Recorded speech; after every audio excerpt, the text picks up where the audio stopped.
মুক্তি পেয়ে গেল দেব যিশু অভিনীত খাদান ছবির টিজার। টিজার দেখার পর অনেকেই বলেছেন এই ছবি নাকি বাংলার সবচেয়ে বড় ছবি হতে চলেছে। এই ছবির শুটিংয়ের জন্য অনেকটা সময় ব্যস্ত ছিলেন আমাদের নায়ক। ধীরে ধীরে ছবির বিষয় সকলের সামনে প্রকাশ করেছেন তিনি। পরিচালক সৃজিত মুখোপাধ্যায় খাদানের টিজার দেখে দেবকে ধন্যবাদ জানিয়েছেন এবং টিজারটি শেয়ার পর্যন্ত করেছেন। সৃজিতের মতে বাণিজ্যিক ছবিতে মানুষকে ফিরিয়ে আনতে হলে খাদানের মতো ছবি ভীষণ ভীষণ জরুরি। টিজারে দেব ধরা দিয়েছেন একেবারে অন্যভাবে। লম্বা চুল, একগাল দাড়ি, মুখে একটা জ্বলন্ত বিড়ি, হাতে কুঠার নিয়ে একের পর এক শত্রুকে শেষ করছেন দেব। দেখা মিলেছে যিশু সেনগুপ্তরও। যিশুকেও একেবারে অন্যভাবেই দেখতে চলেছে দর্শক।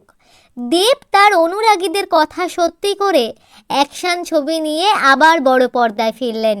টিজার দেখার পর পুরো ছবিটি নিয়ে দর্শকরা ভীষণ আশাবাদী।